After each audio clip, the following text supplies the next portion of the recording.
पहलगाम हमले का बदला लेते ही प्रधानमंत्री मोदी ने दुनिया को 3 बड़े संदेश दिए हैं। जिस वक्त पूरे देश में मॉकड्रिल की तैयारी चल रही थी, युद्ध की आशंका में भारत और पाकिस्तान दोनों तरफ अजीब सी हलचल थी, इसी दौर में आधी रात के बाद भारतीय सेना ने जल, थल और आकाश तीनों तरफ से वार करते हुए पाकिस्तान में 9 आतंकी ठिकानों को तबाह कर दिया।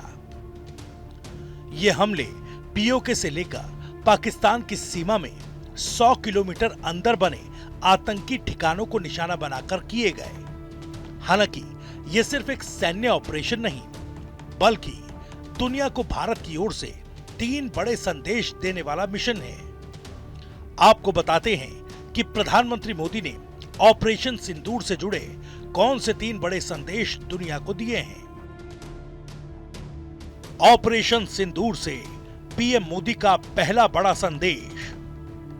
ये मिशन सुहाग खोने वाली महिलाओं को समर्पित। खबर है कि प्रधानमंत्री मोदी ने ही पहलगाम हमले का बदला लेने के लिए इस मिशन का नाम ऑपरेशन सिंदूर रखने का सुझाव दिया था। अब ये समझिए कि आतंकियों के खिलाफ मिसाइल हमलों के इस ऑपरेशन को यही नाम क्यों दिया गया।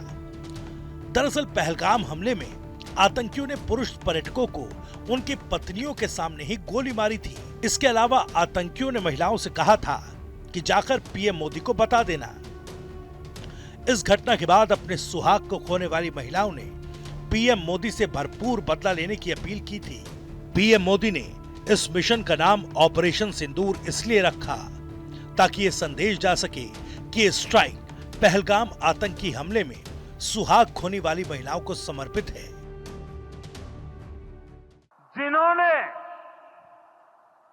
ये हमला किया है,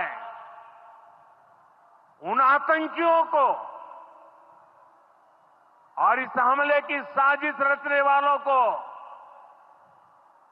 उनकी कल्पना से भी बड़ी सजा मिलेगी। इतना बुरा किया है तो बदला तो अमित शाह मोदी को लेना चाहिए। ऑपरेशन सिंदूर नाम दिया गया था इस ऑपरेशन को। हाँ जी, सिंदूर दिया था। जो लेडीज के हस्बैंड की डेथ हो गई है तो इसलिए उसका नाम सिंदूर दिया गया था। कुछ नहीं पता था, सब घूमने गए हुए थे और जिनके छोटे छोटे बच्चे थे उनके आदमियों को मारा और लेडीज को नहीं मारा। बहुत गलत किया, बहुत गलत किया। अच्छा। हाँ, तो जो बदला लिया है उनका बदला लेना चाहिए। भारत को सबको एक होना चाहिए, पाकिस्तान को अलग करना चाहिए, खत्म करना चाहिए। मैं भारत की बेटी हूँ, राधागंज की बेटी हूँ और मैं अपने सारे देशवासियों से कहूंगी जो हमारी हिंदुस्तान की बेटी के साथ नाइंसाफी हुई है, हमारा खून अभी भी अंदर से खोल रहा है कि ऐसे हमारे भारत की बेटी घूमने गई है और उसके साथ ये नाइंसाफी हुई है। पाकिस्तान मुर्दाबाद था, मुर्दाबाद है, मुर्दाबाद रहेगा। ऑपरेशन सिंदूर से पीएम मोदी का दूसरा बड़ा संदेश। महिला अफसरों से ब्रीफिंग यानी नारी शक्ति का सम्मान।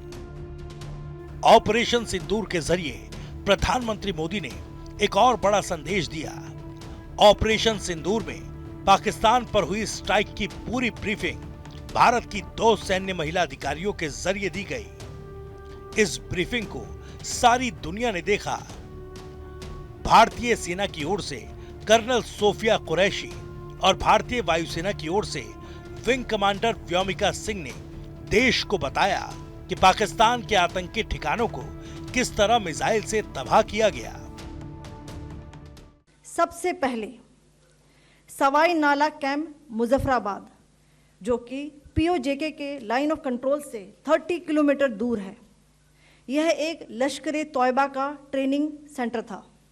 20 अक्टूबर 2024 सोनमर्ग, 24 अक्टूबर 24 गुलमर्ग, 22 अप्रैल 2025 पहलगाम, इन हमलों के आतंकियों ने यहीं से प्रशिक्षण लिया था।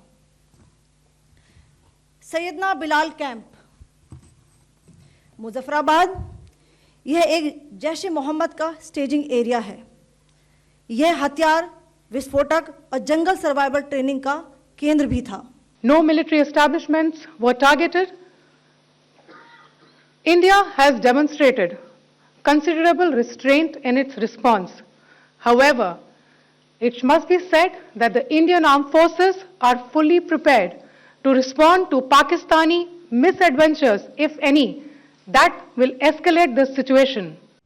भारत के हमले ने पाकिस्तान की सेना से लेकर सरकार तक सबको रुला दिया। पाकिस्तान में हर 2 घंटे में कोई ना कोई मीटिंग हो रही है। वो नई नई साजिशें रचने की प्लानिंग कर रहा है।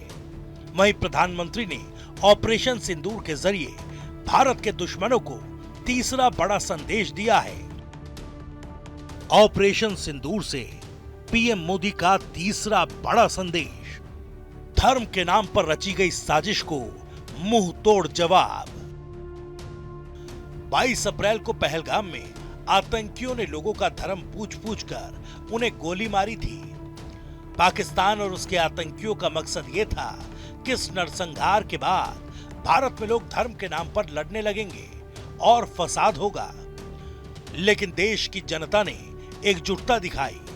संभवतः इसी रणनीति के तहत देश दुनिया को संदेश देने के लिए कर्नल सोफिया कुरैशी और विंग कमांडर व्योमिका सिंह यानी थल सेना से मुस्लिम महिला अधिकारी और वायुसेना से हिंदू महिला अधिकारी के जरिए देश को ब्रीफिंग दी गई। इसका मकसद ये था कि सेना से लेकर सड़कों तक देश हर स्तर पर एकजुट है।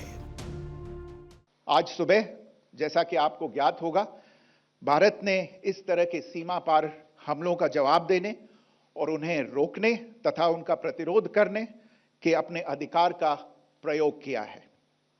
ये कार्यवाही नपीतुली, नॉन एस्केलेटरी, आनुपातिक और जिम्मेदारीपूर्ण है। यह आतंकवाद की इंफ्रास्ट्रक्चर को समाप्त करने और भारत में भेजे जाने वाले संभावित आतंकवादियों को अक्षम बनाने पर केंद्रित है। भारत ने पीओके समेत पाकिस्तान के 9 आतंकी ठिकानों को मिसाइल से मलबे में तब्दील किया है। पहलगाम जैसे बर्बर आतंकी हमले के बावजूद भारतीय सेनाओं ने हर हमले के दौरान सिर्फ आतंकी ठिकानों को ही निशाना बनाया। नागरिकों पर किसी तरह का कोई हमला नहीं किया गया। हमने हनुमान जी के उस आदर्श का पालन किया है जो उन्होंने अशोक वाटिका उजाड़ते समय किया था। जिन मोहि मारा तिन मोहि मारे। हमने केवल उन्हीं को मारा जिन्होंने हमारे मासूमों को मारा। साथियों, भारत की सेना ने सटीकता, सतर्कता और संवेदनशीलता के साथ कार्रवाई की है। हमने जो लक्ष्य तय किए थे उन्हें ठीक समय तय योजना के अनुसार सटीकता से उन्होंने ध्वस्त किया है और किसी भी नागरिक ठिकाने, सिविलियन पॉपुलेशन को जरा भी प्रभावित न होने देने की संवेदनशीलता भी हमारी सेना ने दिखाई है। पहलगाम में आतंकी हमले के जरिए भारत की महिलाओं का सुहाग उजाड़ने वाले, लोगों का धर्म पूछकर उन्हें मारने वाले और देश में मजहबी संघर्ष की साजिश रचने वालों को सिर्फ 25 मिनट में भारत ने मिट्टी में मिलाने वाला मुंहतोड़ जवाब दे दिया है। अब पाकिस्तान की हर गलती पर उसे पिछली बार से बड़ी कीमत चुकानी होगी।